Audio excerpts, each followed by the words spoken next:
Greetings, dear friends, fellow programmers, and those aspiring to be. Boy, do I have an exciting video for you today, because today I'm going to try to help you out to choose a path within programming world.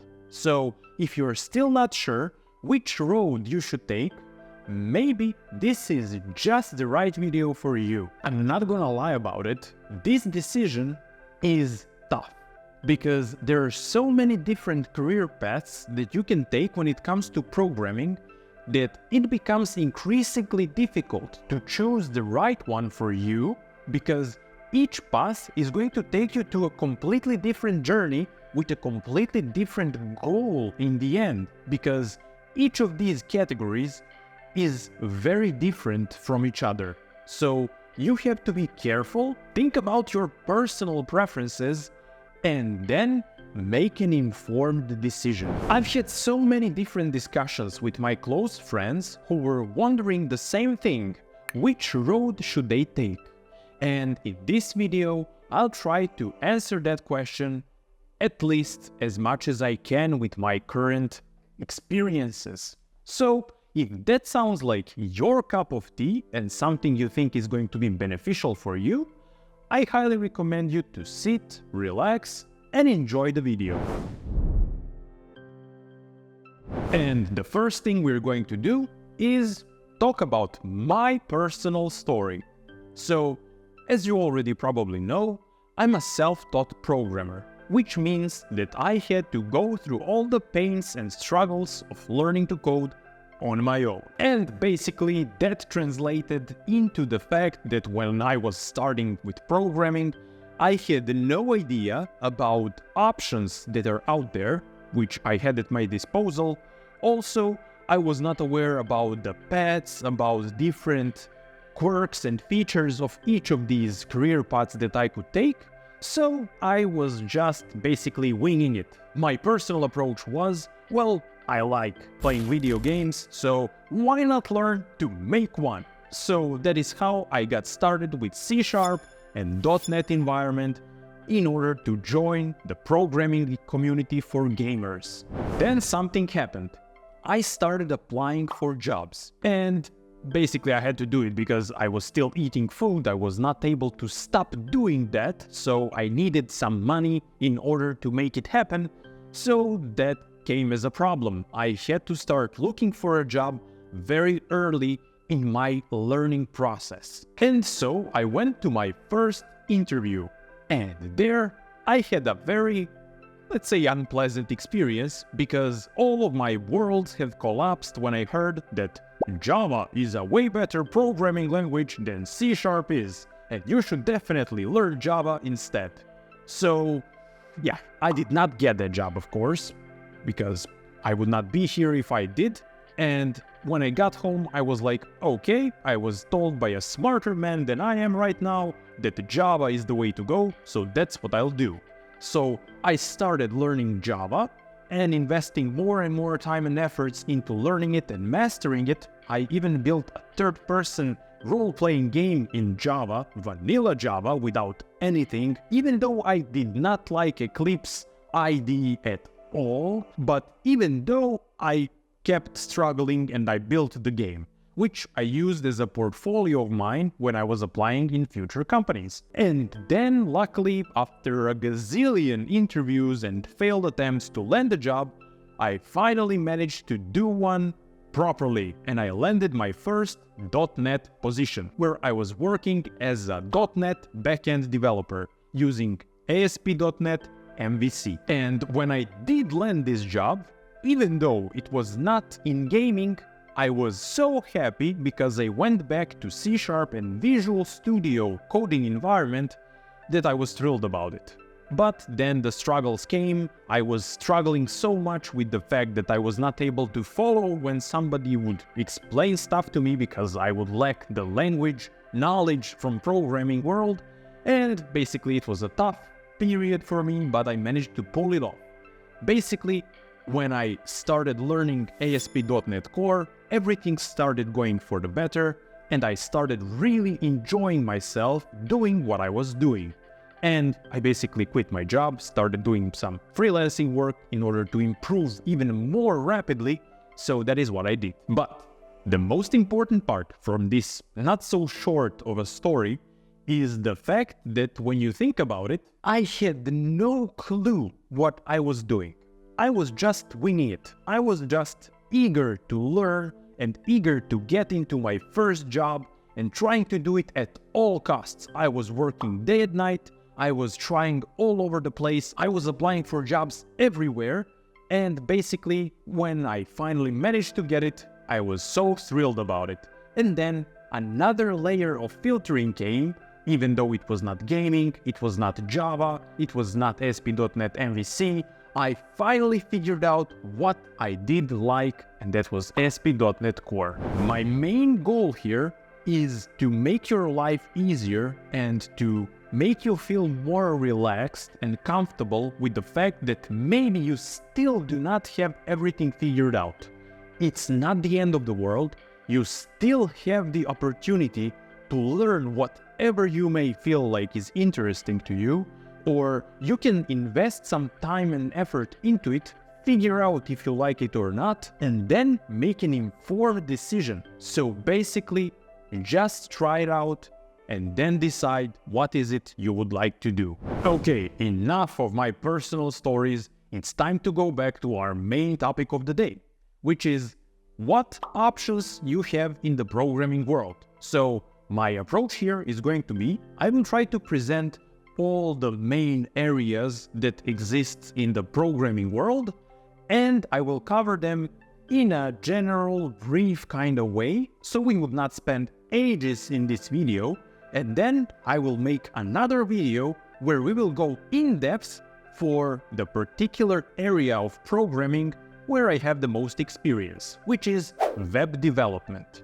And while we are on the topic of web development, that's going to be our first category of the day. Okay, so what is web development? Well, basically, it is an area of programming dedicated to building websites and web applications in general. There are a whole bunch of different programming languages and different roles that come under the same umbrella that is web development.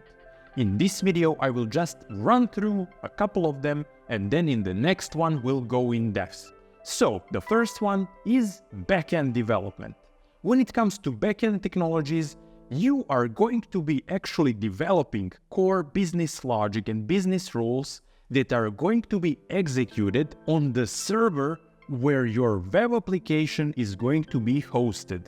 Now, if these terms are not something you're familiar with, it's basically a computer that is somewhere else, or it can be at your home, but usually it's somewhere else, and it stores this application of yours and it executes its logic so it can serve its users and customers with all the data and all the business rules and logic that we want it to have and incorporate them inside of the application itself. This layer is going to be responsible for the communication with the database where all the data of your application is usually going to be stored.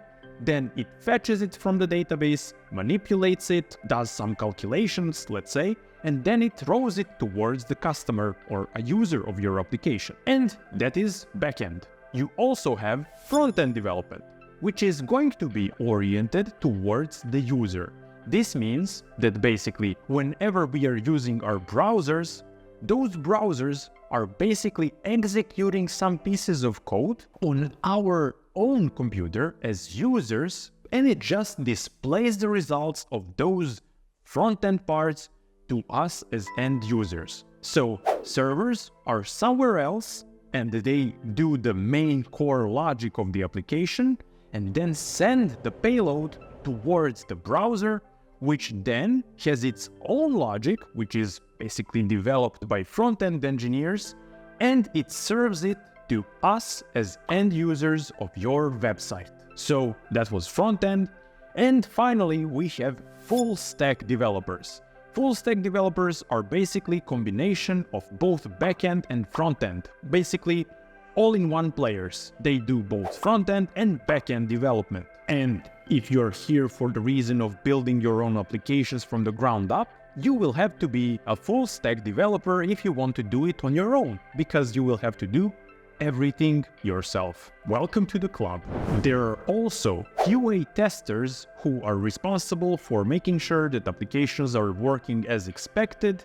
There are also UX UI designers who make sure that websites are intuitive and pleasant looking to end users. There are also SEO experts who are responsible for making sure that web applications are being displayed on top of the search results when you search something in Google or any other search engine, that is. So there are quite a few options when you go with web development. But to make things simple, you will probably get started from building web applications that look something like this and go all the way to making something as extravagant like this. At least I wish that you grow to that point. Then we have mobile development. And this one, as its name suggests, includes people who are going to be working on creating Android and iOS applications. So this includes both the design of those applications, user interface of them, user experience, so from which page you go to which page, also the business logic, or in some cases maybe the application is just consuming the data from some external source of data, or whatever else is the option. Basically, as mobile developer, you will be working on creating your own mobile applications using mobile simulators, where you will be able to have on your screen while you're developing a cell phone where you will see live updates on your changes that you're building in code. Then we have data science and machine learning. So first, I want to explain what those are basically, because not everybody knows. Data science is an analytical kind of science that works on large sets of data, trying to figure out what are the patterns and common traits of that data, so we could pull out some rules from that big source of data and use it to our advantage. And while we are on that subject, that is where machine learning comes to a place. So when we have those sets of rules and prediction algorithms that we have noticed in those big sets of data, it is time to write some code that is going to get the most out of them.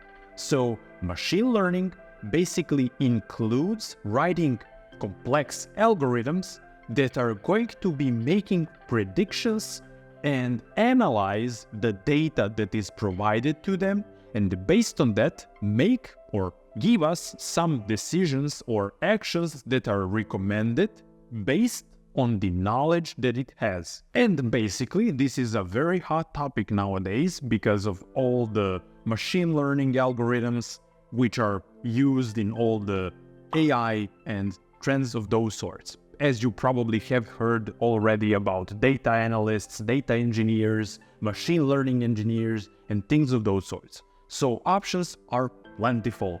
Then we have game development. As you already probably know, game development means you are going to be developing or building or making video games. This can go in one of the two main directions. I mean, technically it's a lot more than two directions, but you can first be a designer or a person who creates characters, writes stories, and does things of those sorts. Or you can be the actual person who is going to sit down and write all the logic about the rules inside of the game. And when it comes to building those rules and foundations of the game, there you have multiple options. Yet again, you can choose to use one of the game engines like Unreal Engine or Unity or anything like that, which is going to allow you to speed up the building process of the game, and it will allow you to bring your game to the market much sooner because those engines contain a lot of pre-built stuff for you.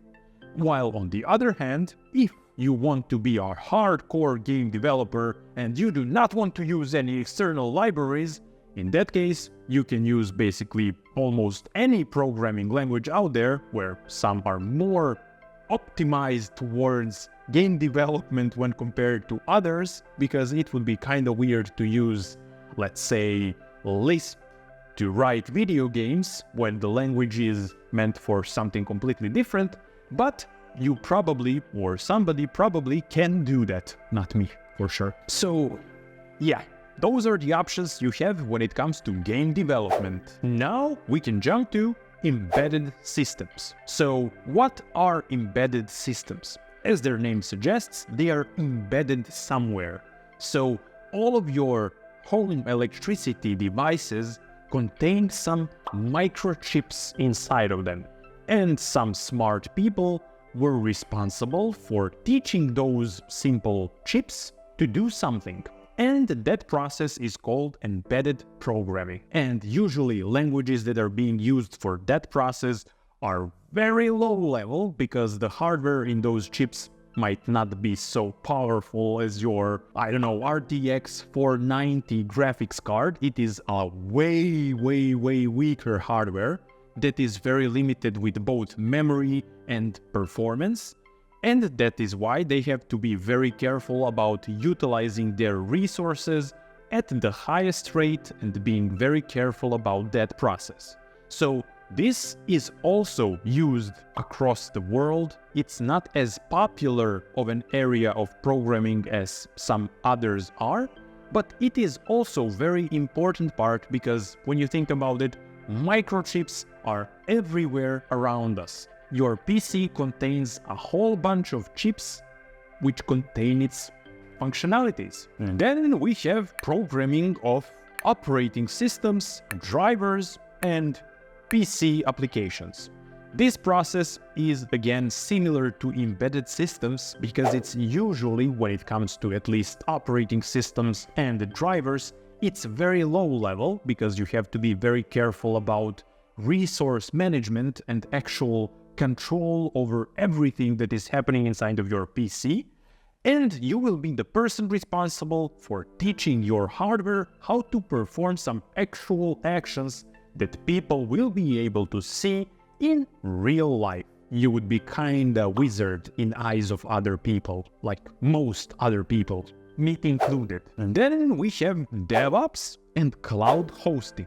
So when I was talking about web development, I said that there was a server side, which is some computer that can be somewhere else or at your home. And cloud hosting is basically that scenario when your server is somewhere out there, somewhere. And this cloud hosting means that there are quite a few server farms across the globe which are going to host our applications and provide them with all the hardware resources necessary and allow us to have reach to entire world very quickly without the need to send data from the location where we are all the way to the other side of the globe, because there are some certain algorithms, load balancers, different farms that are closer to end users, and they allow you to offer your services much quicker with better response times and less latency. So when it comes to cloud computing, it allows a whole bunch of services to us, which basically replace old way of hosting websites and other services in general. So DevOps engineers and cloud engineers are personnel responsible for making these things and systems function properly and do exactly what we want them to. Also, they are responsible for security of those servers and also making sure that the right people have the right permissions to access certain resources and maybe not be able to access some resources that are out of their bounds and reaches. So yeah, that's about DevOps and cloud hosting. And finally, for this video, we have cybersecurity. Now, there are people who enjoy embracing the light side of the force and using their force for good. But there is always the dark side of the coin, because there has to be a balance in the universe. So there are certain people who enjoy performing malicious things. And for people who are doing that, there has to be a balance in that area as well. So we have to provide people who are going to be fighting for the light side and basically try to prevent those people who are hacking and trying to steal our data, disrupt our systems in any way, and to prevent that from happening. Those people are basically working in ethical hacking and also they're in cybersecurity.